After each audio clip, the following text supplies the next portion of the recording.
ಬೇಕ್ರಿಯಲ್ಲಿ ಸಿಗುವಂಥ ಮಿಕ್ಸರ್ನ ಮನೆಯಲ್ಲೇ ಸುಲಭವಾಗಿ ಮಾಡ್ಕೋಬೋದು. ಈಗ ಒಂದು ಬಟ್ಲಿನಲ್ಲಿ 2 ಕಪ್ನಷ್ಟು ಕಡಲೆ ಹಿಟ್ಟನ್ನು ಸೇರಿಸ್ತಾ ಇದ್ದೀನಿ. ಅದಕ್ಕೆ 1/4 ಕಪ್ನಷ್ಟು ಅಕ್ಕಿ ಹಿಟ್ಟನ್ನು ಸೇರಿಸ್ಕೊಬೇಕು. ಒಣ ಖಾರದ ಪುಡಿ, ಸ್ವಲ್ಪ ಅಡುಗೆ ಸೋಡಾ, ಉಪ್ಪು ರುಚಿಗೆ ಬೇಕಾದಷ್ಟು, ಸ್ವಲ್ಪ ಅರಿಶಿನ ಸೇರಿಸ್ಕೊಂಡು ಚೆನ್ನಾಗಿ ಕಾದಿರೋಂಥ ಎಣ್ಣೆನ ಸೇರಿಸಿದ್ದೀನಿ. ಈಗ ಚೆನ್ನಾಗಿ ಮಿಕ್ಸ್ ಮಾಡಿಬಿಟ್ಟು ನೀರು ಹಾಕ್ಕೊಂಡು ತುಂಬ ಗಟ್ಟಿಯಾಗಿರಬಾರ್ದು, ಈ ಥರ ಕಲಿಸ್ಕೊಬೇಕು.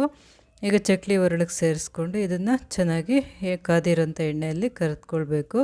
ನಮಗೆ ಯಾವ ಥರ ಶೇಪ್ ಬೇಕೋ ಆ ಥರ ಪ್ಲೇಟ್ನ ತಗೊಂಡು ಮಿಕ್ಸರನ್ನು ಮಾಡ್ಕೊಬೋದು. ಇದು ಸ್ವಲ್ಪ ದಪ್ಪ ಇರೋಂಥ ಕಡ್ಡಿ ಮಿಕ್ಸರು. ಈಗ ಇದು ಸೇವನ್ನು ಮಾಡ್ಕೊಂಡಿದ್ದೀನಿ. ಅದೇ ಹಿಟ್ಟಿನಲ್ಲಿ ಇದು ರಿಬ್ಬನ್ ಪಕೋಡನ ಮಾಡ್ಕೊಂಡಿದ್ದೀನಿ.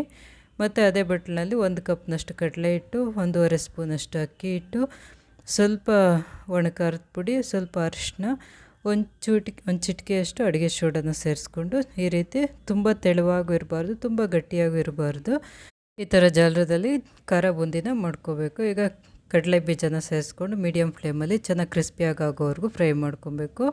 ಈಗ ಹುರ್ಗಡ್ಲೆ ಸ್ವಲ್ಪ ಫ್ರೈ ಮಾಡ್ಕೊಂಡು ತೊಗೊಂಡಿದ್ದೀನಿ. ಗೋಡಂಬಿ ಸ್ವಲ್ಪ ಫ್ರೈ ಮಾಡಿದ್ದೀನಿ. ಈಗ ಕರಿಬೇವಿನ ಸೊಪ್ಪನ್ನು ಸ್ವಲ್ಪ ಕ್ರಿಸ್ಪಿಯಾಗಿ ಆಗೋವರೆಗೂ ಫ್ರೈ ಮಾಡ್ಕೋಬೇಕು. ಎಲ್ಲ ಒಂದು ಬಟ್ಲಿಗೆ ಸೇರಿಸ್ಕೋಬೇಕು. ಕೊನೆಯಲ್ಲಿ ಅವಲಕ್ಕಿನ ಕರೆದುಕೊಳ್ಬೇಕು.